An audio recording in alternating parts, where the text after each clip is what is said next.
Bitcoin, Ether, ce sont les crypto-monnaies les plus à la mode en ce moment. Aujourd'hui sur 01net, on s'intéresse au minage. Pour comprendre comment elles sont produites, eh bien, on est allé à la rencontre d'un jeune mineur qui s'appelle Rafal. Salut. Salut, ça va? Ça va et toi? Donc voilà. Donc alors, ici, c'est là où j'ai mes petits nouveaux. Alors là, ce qui mine, donc là il y a Ethereum et là il y a Zcash. Ça c'est des petites RX 570, les formats mini. Et là en dessous c'est des vieilles cartes qui ont 5-6 ans, des HD 7950. Et ça pareil, c'est des 570. Et pourquoi tu as choisi ces cartes-là? Les plus rentables, rapport qualité-prix, celles qui consomment le moins aussi. J'avais commencé environ il y a 1 an et demi. J'avais lu un article sur 01net qui parlait du Zcash, donc d'une crypto-monnaie un peu anonyme. Et je me suis dit, il faut que je la mine, il faut que je commence. Donc j'avais commencé avec un PC portable et je me suis rendu compte que c'était cool, je gagnais 1 euro par jour. Et je me suis dit, bon bah tiens, si je testais un peu dans ma fac le programme de minage.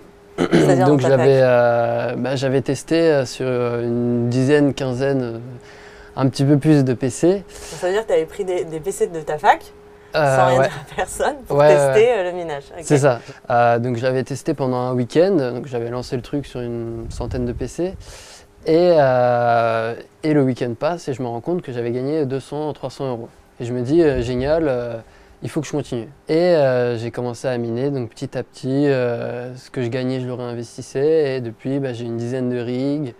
En décembre, j'avais monté du coup ma boîte qui est spécialisée dans la vente de ce genre de rig. En fait, tu t'es dit, il faut absolument que je mette mes compétences, on va dire, au service d'autres personnes. Et c'est là que tu t'es dit, je vais créer ma boîte. Alors, ici, ok. Alors, du coup, ici. Pas mal de cartons. Et alors là, donc, on est dans la cuisine, en fait. C'est ça l'idée? Là, c'est le... Ouais, c'est ça. Donc, t'as tes cartons là... et là, t'as un petit...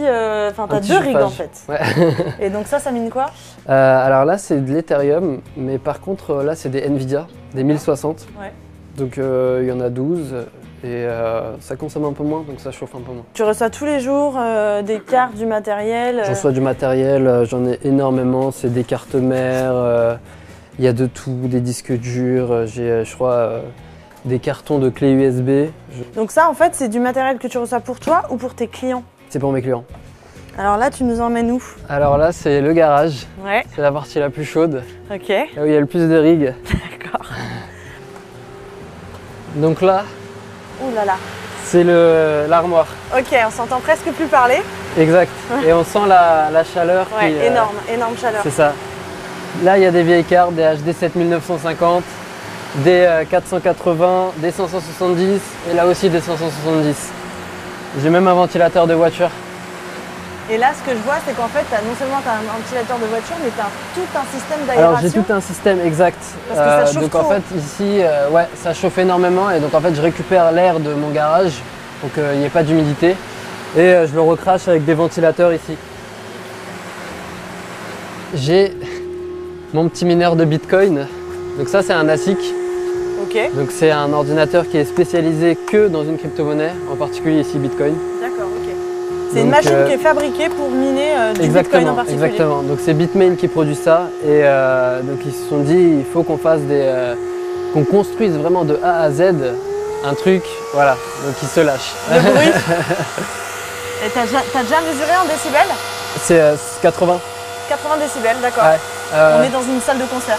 Exactement. Ouais. Ok. Ça coûte combien ça? Ça, je l'ai acheté environ 2000 euros. D'accord. Et c'est rentable? Ça fabrique ouais, une dizaine, quinzaine d'euros en moyenne par jour. Bah là, je vais te suivre. Alors là, le garage. Un autre garage. Alors là, c'est un peu bordélique. Ça, c'est un rig qui mine de l'Ethereum. C'est des 480. Donc il y a une petite particularité, c'est qu'il a 2 alimentations. Et il est au-dessus d'un four. Il est au-dessus d'un four. Tout va bien. Exactement. Alors là, on est dans la pièce la plus chaude, je pense, de ta maison. Ouais. Alors, il fait 47 degrés. Alors on est à 35. Ok. Là, ça c'est un rig de ma boîte. Donc ici, c'est des 570. Ouais. Et ça, c'est mon premier rig. Donc on voit l'évolution quand même. Je pense qu'aujourd'hui, quand j'avais commencé, c'était très brouillon.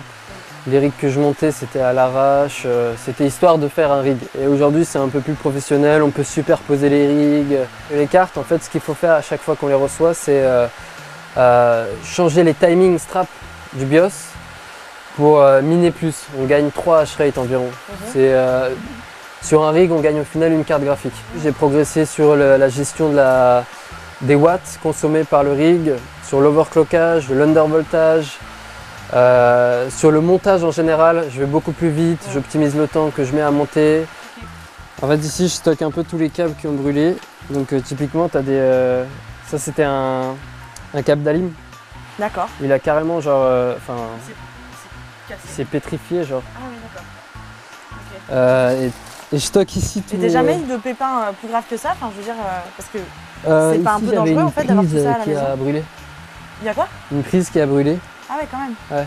D'accord. J'avais cette prise qui avait brûlé, mais en fait c'est parce que j'avais trop surchargé. J'avais mis 4 rigs ici, donc c'est sûr que sur une prise ça tient pas quoi. Aujourd'hui, je mine principalement de l'Ethereum. Pourquoi? C'est la crypto-monnaie la plus rentable à miner sur mes cartes. Pour quelle raison? Sinon, c'est plus rentable que le Bitcoin par exemple? C'est variable. En fait, il y a une part de difficulté dans l'algorithme. C'est-à-dire, toutes les 15 secondes, Ethereum va balancer une sorte de gâteau où il y a 5 Ethers et tout le monde va se le partager. Tous les mineurs vont se le partager, grosso. Enfin, c'est un peu le principe. Et aujourd'hui, le meilleur gâteau entre guillemets sur les crypto-monnaies, c'est l'Ethereum. Alors pour voir comment ça me fait gagner d'argent, je vais dans Payout. Et là, je vois au quotidien ce que j'ai reçu, ce que la pool m'a payé dans mon wallet, jour après jour.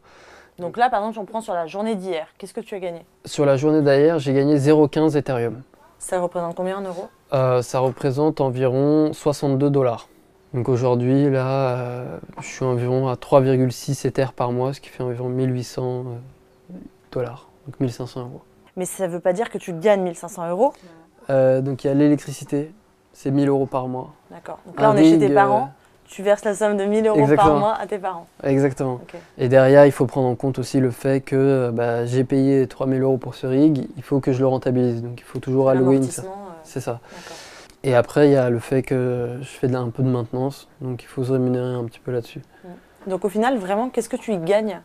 Actuellement, je tourne autour de 500 € par mois. D'accord. Mais il y a durant le boom de l'Ethereum où il est passé à 1500 $, je gagnais 3 fois plus. Donc je gagnais environ 4000, 5000 € par mois. Au-delà de l'aspect financier, c'est aussi une passion de me dire je contribue à une monnaie un peu alternative, à un écosystème blockchain en dehors des systèmes traditionnels. Et donc aujourd'hui, je le ferais même si ça rapporterait quasiment rien, du moment que je perds pas d'argent en électricité, quoi. Et tu t'es pas fixé d'objectif de revenu annuel avec cette activité? Tu réfléchis pas comme ça? À la base, je voulais justement essayer de gagner l'équivalent d'un SMIC. Aujourd'hui, je me contente de 500 € et c'est pas pour autant que j'arrête. Voilà. Parce que tu mises sur le long terme en fait. Je mise sur le long terme, c'est ça. Toutes les cryptos aujourd'hui que je fabrique, j'essaie de les conserver sur un wallet et de les garder dans quelques années. J'espère qu'à terme, ça vaudra beaucoup plus.